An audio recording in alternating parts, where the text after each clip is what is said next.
Hello students,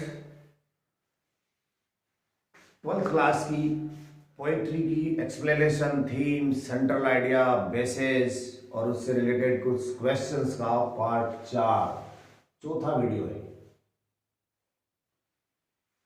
और उसके बाद में आपको ये फिगर ऑफ स्पीच का प्रयोग जो आप क्रिटिकल नोट लिखते हैं अपन, इसके बाद वाला वीडियो आएगा। ये कल आए परसों आए पता नहीं, पर आ जाएगा जल्दी। उसमें आपको लास्ट में जो एक्सप्लेनेशन के बाद क्रिटिकल नोट लिखते हो वो कैसे लिखा जाता है वो बताऊंगा, ठीक है ना। और ये हर वीडियो में मैंने 2 पॉइंट लिए जिसके की पॉइंट और सामने उसके बारे में थीम वगैरह लिखना। कोशिश ये करूंगा कि या तो पीडीएफ बनाऊं या सारे 6 के 6 एक साथ बोर्ड पे लिख दूं।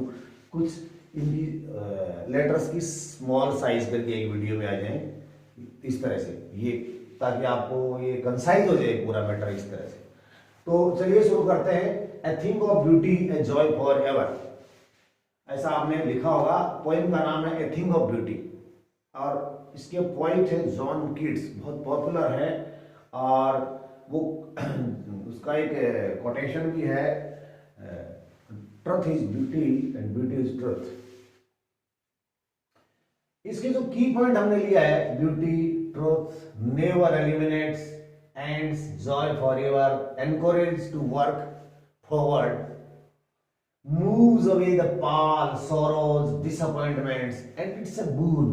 ये इतनी चीज आप ब्यूटी की थीम में, सेंट्रल आइडिया में और क्या बोलते हैं मैसेजेस में और कुछ क्वेश्चंस में आप लिख सकते हो।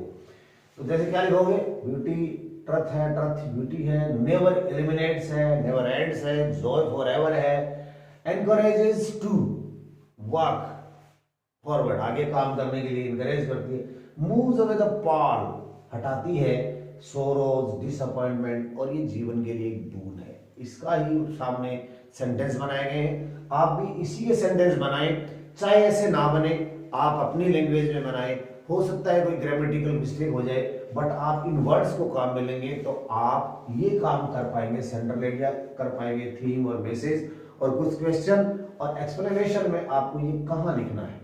एक्सप्लेनेशन में जब ये चार जो स्टेंजा की जो 4 लाइन आएंगी ना, 1 2 3 4, सबसे पहले आपको इसका रेफरेंस लिखना है। तो रेफरेंस लिख दोगे, these lines have been taken from the poem a thing of beauty, joy for sorry a thing of beauty, और पॉइंट का नाम में लिखोगे, these lines have been taken from the poem a thing of beauty, composed by the poet John Keats. ठीक है। अब context के अंदर आप क्या लिखोगे, कॉन्टेक्स्ट के अंदर इसमें से आप कोई 1-2 लाइन लिख दो, ठीक है ना। चाहे जॉय फॉर एवर है या ये, इनको छोड़ के किड्स की जो विशेषता बताई इनको छोड़ के, फिर उसके बाद में उन 4 लाइन में जितने भी वर्ड्स आए हैं उनमें पॉइंट क्या कहना चाह रहा है, उन बातों को आप अपनी लैंग्वेज में एक्सप्लेन कीजिए, जैसा भी एक्सप्लेन कर पाते हैं। देन जब आप एक्सप्लेन करते हैं उसके बाद इनमें से कुछ लाइन आप नीचे लिखें। हो गया ना। ठीक इसी तरह से चलिए अब इनको देखते हैं कि इनसे सेंटेंस बनते कैसे। John Keats was great romantic poet, बहुत बड़ा रोमांटिक पोएट था, एंड ए ग्रेट वर्शिपर, यहां भी एडजेक्टिव लगा सकते हो, मैंने नहीं लगाया जगह का बात, great worshipper of beauty, beauty का बहुत बड़ा वर्शिपर था। ये दोनों चीज आप इसमें लिखिए। For him, according to him, for him, he said, he told, he tells, he says, beauty was truth and truth beauty, ऐसा उसने इसका कोटेशन है। उसके बाद में हम इस पे आए, he tells beauty is a boon for a human being, he told, he tells, he says, he explained in this poem, beauty is a boon for a human being as, क्योंकि क्यों है ये मानव के लिए boon, ये वरदान क्यों है, एज। अब यहां से आपको सेंटेंस नहीं बनाना, उसमें कोमा में आ जाएगा, beauty is a joy for ever, for ever always, always हमेशा के लिए जॉय है।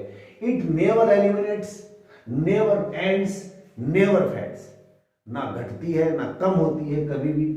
It encourages, encourages to work forward, आगे और काम करने के लिए इंकरेज करती है। And it moves the pall of misery. ये जो पर्दा है ना, माइजरी का, सोरो का, सैडनेस का, डिसअपॉइंटमेंट का, हताशा का, निराशा का, इसको ये रिमूव करती है। इट रिमूव्स, मूव कर सकते हो एंड आप रिमूव भी कर सकते हो।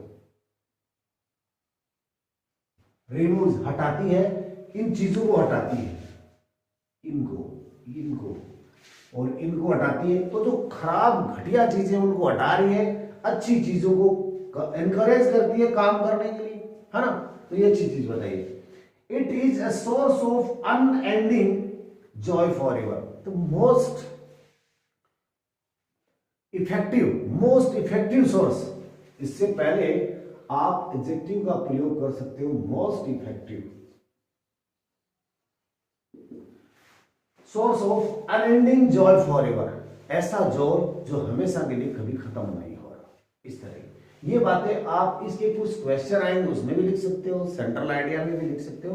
और उसमें अब देखिए नेक्स्ट पोइम है और लास्ट पोइम है आंट जेनिफर टाइगर। ये इसके जो पोइट एंड्रयू रिच ने लिखा है कि टाइगर सिंबल है। मैंने यहाँ कुछ वो कीवर्ड बनाए। टाइगर किस बात का सिंबल है, यहाँ क्या हाईलाइट करता है, ये मैन डोमिनेंस सोसाइटी है, remains object in the hands या वुमन की बात कही। यानी इस पोइम में जो नारी शक्ति है, महिलाएं हैं, वो एक मैन डोमिनेटेड सोसाइटी में रहती है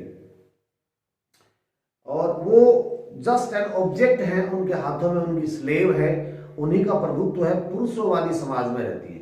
तो उस बातों को कह तो सकते नहीं है कैसे बोल के।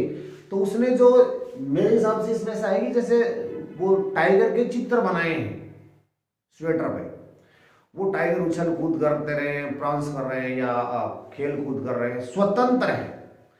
तो यहां पर जो टाइगर है वो सिंबलाइजेज है लिबर्टी का एंड पावर का, symbolises of liberty and power, liberty and power का। ये दोनों चीज उसके दिमाग से मैन डोमिनेटेड सोसाइटी में तो निकल नहीं रही है, तो कहां उस चित्र के माध्यम से व्यक्त की जा रही है ना। चित्र के माध्यम से, जो चित्र बनाया उसके माध्यम से अपनी लिबर्टी और पावर का एक्सप्रेशन किया जा रहा है। तो यहां देखिए पोएट हाइलाइट्स द कॉन्फ्लिक्ट्स। इस पोइम में पोएट हाइलाइट्स द कॉन्फ्लिक्ट्स, संघर्ष, इश्यूज, मुद्दे and struggle that a woman has to face in a man dominance कर सकते हो या मैन डोमिनेटेड भी कर सकते हो। इसका मीनिंग, अगर आप इसका मीनिंग, ये स्पेलिंग आपको थोड़ी टफ लगती है, वैसे इसका साउंड होगा साउनिस्ट, एस एच वाला पहला साउनिस्ट। अगर आप फोनेटिक्स देखें तो ये आएगा इसका साउनिस्ट, यानी पुरुषत्ववादी। जिस समाज में पुरुषों का बोलबाला हो, आधिपत्य हो महिलाओं की तुलना में, उसको साउनिस्ट, मैन साउनिस्ट सोसाइटी जो फेस करती है।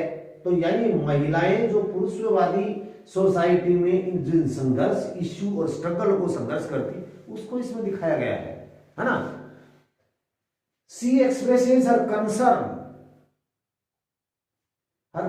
अपनी कंसर्न ऑफ वुमन, औरत की जो कंसर्निंग है, औरत से संबंधित जो मुद्दे हैं उसको एक्सप्रेस किया जा रहा है इन दिस पोएम। इस पोएम में tiger relates the issue and subject of man dominant society. Tiger है वो यहां रिलेट्स कर रहे हैं, संबंधित कर रहे हैं subject of man dominated society. She woman use the art of, क्या सी के, हाँ क्या लिखा है इसमें, देखिए मैं सेंटेंस को ठीक कर देता हूं। सी एक्सप्रेसेस, इसमें देखो यहां लिखा नहीं, मैं भूल गया था शायद, टेल्स कर सकते हो आप एक्सप्रेसेस कर सकते हो, सेज कर सकते हो। सी टेल्स वुमन, औरतों को कहती है, to use the art of expressing their voice, अपनी आवाज को उठाने की कला सीखो, अपनी आवाज उठाओ। हियर, इसमें आइए आपको, tiger is the symbol of power and strength and liberty भी कर सकते हो आप, यानी यहां इसका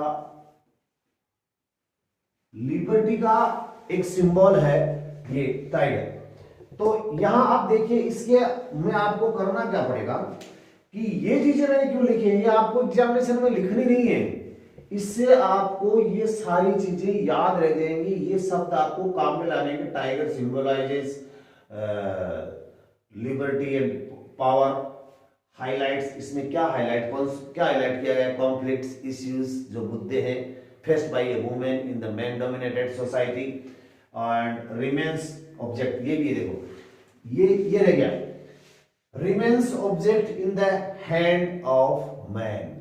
यहां रहता है कि वुमन, औरतें यहां मैन डोमिनेटेड सोसाइटी में आदमियों के पावर के आगे सिर्फ ऑब्जेक्ट है in the hand of women. आप इसका सेंटेंस बना सकते हैं कि women remains an object in the hand of man in man dominated society.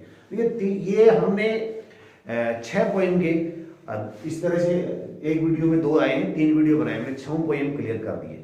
अब इसमें एक चीज तो आपकी ये क्लियर हो गई कि आप इसमें सेंट्रल आइडिया लिख सकते हो, आप इसमें थीम लिख सकते हो, एक्सप्लेनेशन लिख सकते हो, बहुत सारे क्वेश्चन कर सकते हो। अब अगला जो वीडियो बनाऊंगा, अब उसके अंदर मैं आपको जो एक्सप्लेनेशन का क्रिटिकल नोट है वो कैसे लिखा जाता है, उसमें फिगर ऑफ स्पीच, एलिट्रेशन है कि रिपीटेशन है कि राइम स्कीम है कि राइम स्कीम है कौन सी, वो आपको कैसे लिखना है, बहुत आसान है। हिंदी से भी फिगर ऑफ स्पीच इंग्लिश की आसान है, हिंदी के अलंकार हार्ड है, अंग्रेजी का अलंकार बहुत सरल है। तो वो नेक्स्ट वीडियो में बताऊंगा। उसके बाद में आपको एक स्टेंजा लेके और इसके क्वेश्चन करना बताऊंगा। 14 में से 14 नंबर हमें पोएम में प्राप्त करने हैं। धन्यवाद।